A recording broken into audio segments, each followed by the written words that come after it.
رب نے خوبصورت حسین شکل جو ہمیں عطا کیا، فضل بے شمار کیے، شکر بار بار کیجیے، فضل بے شمار کیے۔ ہماری کوشش ہے کہ بس ہمارا پروگرام ہو۔ آخری مقررہ ہمارے سامنے ہے حضرت الشیخ جناب محی الدین سنابلی صاحب، جو قسمہ سے تعلق رکھتے ہیں۔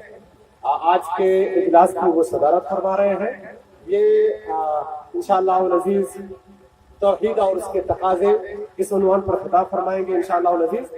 میں موصوف سے گزارش کرتا ہوں کہ آپ آئیں اور خطاب فرمائیں۔